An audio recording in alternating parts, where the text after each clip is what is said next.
Hello guys, good morning. Welcome back to my channel.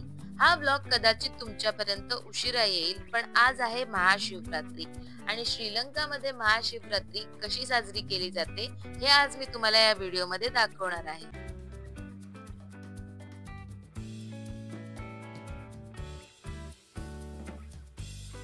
Face wash आणि brush करून झाल्यानंतर रोज सकाळी मी योगा करते, तर तोही मी करून घेतला आणि त्यानंतर लगेच मी आंघोळीला गेले. माझी आंघोळ झालेली आहे. आज मी साडी नेसणार आहे. ही आहे ती साडी, ओपन करून दाखवते.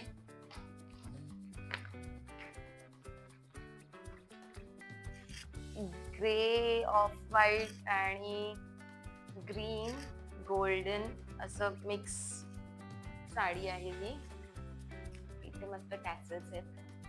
मी पटापट साडी वेअर करेल आणि मग आम्हाला मंदिरात जायचंय. आधी मी पटकन रेडी होते आणि मग साडी वेअर करते. जास्त काही लावणार नाहीये. नेहमीच माझं स्किन केअर, बेसिक सनस्क्रीन. ऊन असेल आत्ता बाहेर.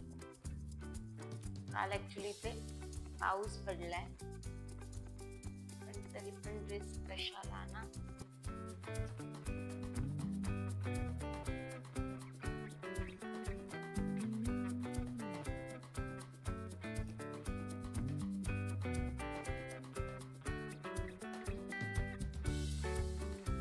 थोडीशी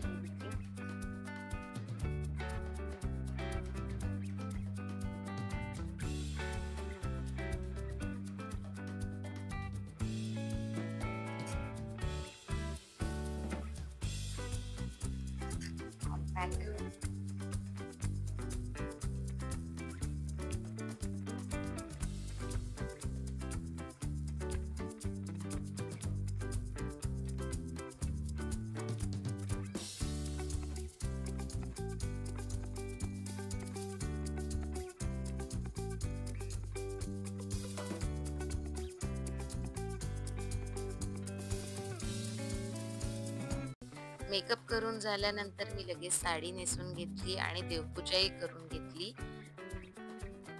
आणि आम्ही निघालो मंदिरात जाण्यासाठी. अशी माझी साडी दिसत होती.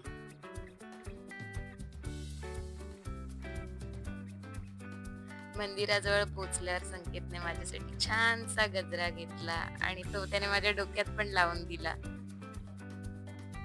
आणि हे आहे मंदिराचं प्रवेशद्वार. पोचल्याच आम्हाला काय दिसलं बघा.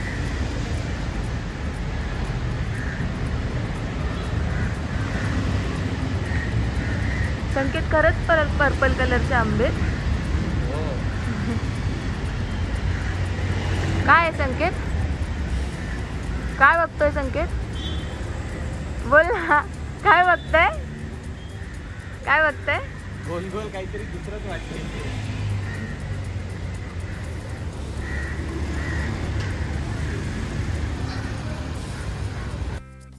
तर हे आहे या मंदिराचं प्रवेशद्वार. महाशिवरात्री निमित्त रात्रीच्या वेळी या मंदिरामध्ये खूप मोठा सोहळा असतो. भाविक खूप गर्दी करतात आणि म्हणूनच आम्ही दुपारी येऊन लवकर दर्शन घेतलं आणि रात्री पुन्हा आम्ही या मंदिरामध्ये येणार आहोत. त्याच दरम्यान पावसाचं वातावरण झालं तर आम्ही लवकर घरी निघालो.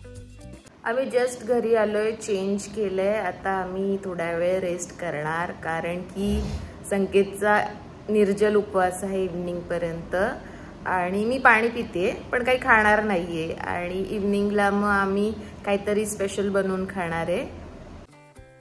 आम्ही पुन्हा रात्री या मंदिरामध्ये आलो. या मंदिराचं नाव आहे श्री पुनम्बला बनमेश्वर मंदिर. हे मंदिर 120 वर्षे जुने असून हे मंदिर श्रीलंकेतील ब्रिटिश राजवटीच्या काळात पोनम्बलम मुदिलियार यांनी बांधले होते, ज्यांनी श्रीलंकेच्या स्वातंत्र्यासाठी लढताना आपले प्राण गमावले. श्रीलंकेतील हिंदूंसाठी प्रार्थनास्थळ हवे म्हणून महादेव शिवांना समर्पित हे मंदिर त्यांनी बांधले. 1905 मध्ये त्यांचे पुत्र सर पोनम्बलम रामनाथन यांनी या मंदिराचे काम पूर्ण केले. हे मंदिर श्रीलंकेमध्ये अस्तित्वात असलेल्या मोजक्याच ग्रेनाइट मंदिरांपैकी एक आहे.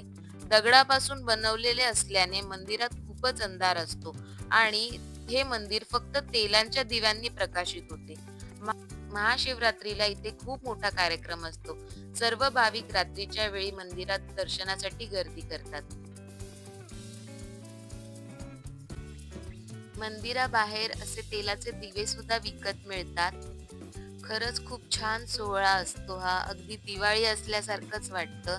दर्शन घेऊन आम्ही पुन्हा घरी आलो आणि मग मी संध्याकाळी जे स्पेशल बनवणार ठरवलं होतं तर त्याची तयारी करायला सुरुवात केली. पटापट शेंगदाणे भाजून घेतले आणि शेंगदाणे थंड होईपर्यंत साबुदाण्याची चकली, साबुदाण्याचे पापड तळून घेतले.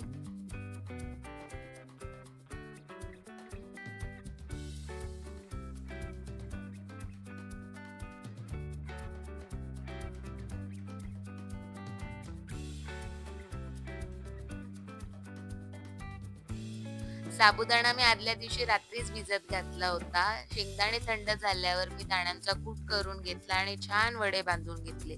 अर्जंट मीटिंग आली म्हणून संकेतला ऑफिसमध्ये थोड्या वेळासाठी जावं लागलं होतं. तो आल्यावर मी गरमागरम वडे तळून घेतले आणि मग आम्ही दोघंही फराळासाठी बसलो. तर असा काहीसा होता आजचा मेन्यू. साबुदाणा वडा आणि बटाट्याची भाजी सुद्धा मी बनवली होती. काय सांगिश सुरू करा. साबुदाणा वडा, बटाट्याची भाजी, हे साबुदाण्याचे पापड आणि हे साबुदाण्याची चकली पापड.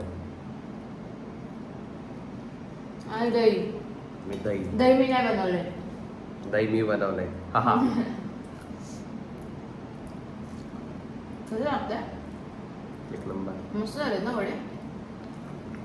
खाने का असली इम्पॉर्टन्स आफ्टर निर्जल उपवास. भारी पण मस्त लागते.